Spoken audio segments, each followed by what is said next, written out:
আজকে চিকেন কষা খাবে ছেলের বায়না, সেই জন্য রান্না করছি। আর এটা গোটা গোটা পেঁয়াজ দিয়ে হবে, ছোট যে মৌরি পেঁয়াজ হয় সেই মৌরি পেঁয়াজ দিয়ে রান্নাটা হবে। এটাকে আগে ভালো করে ম্যারিনেশন করে রেখেছিলাম। আমি এটা দই ছাড়াই আজকে বানাবো। এর মধ্যে দিয়েছিলাম পেঁয়াজ, টমেটো, রসুন কুচি, রসুন বাটা না, আর আদা বাটা। আর আলুটাকে একটু ভেজে রেখে দিয়েছি, অল্প সামান্য, কেউ আলু খেতে চায় না। আলুটা ভাজা, কাঁচা লঙ্কা 3টে, এমনি চিকেন রান্না করার সময় এর মধ্যে দিয়েছিলাম। আর গোটা রসুন, যেটা আমার হাজব্যান্ডের প্রিয়, চিকেনের মধ্যে থাকবে, সেটা লাস্টে দেবো না, কষানোর মাঝখানে দিয়ে দিতে হবে যেন সেটা একটু নরম হয়ে যায়। চলো চিকেনটা কষতে থাকো, কিছুক্ষণ ঢাকা দিয়ে রাখবো, তারপর আবার আসছি। বন্ধ কর। 2 মিনিট পর আলুগুলো যেহেতু হালকা ভেজেছি না, আলুগুলো দিয়ে দিলাম, আর 3টে কাঁচা লঙ্কা গোটা দিলাম, আর রসুনটাও দিয়ে দেবো। দিয়ে একবার ভালো করে কষিয়ে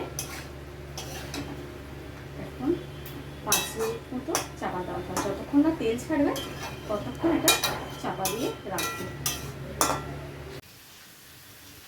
দেখো এবার একটু তেল ছেড়ে ছেড়ে এসছে, একটুখানি হালকা গরম জল দেবো। এতে ঠান্ডা জল ইউজ করি না, এটাই সামান্য গরম জল দেবো।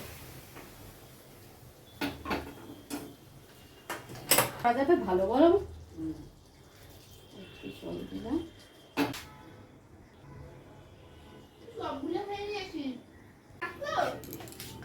চলো এবার 10 মিনিট প্রায় হয়ে গেছে, আমি একবার খুলে দেখি এটা কি অবস্থায় আছে।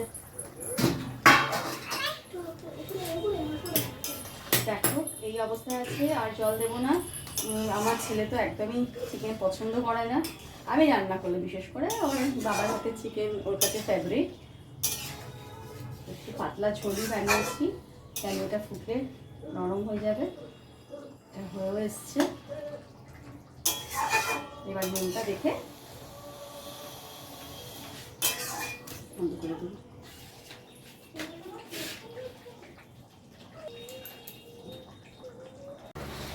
সামান্য একটু নুন দিয়ে দিই।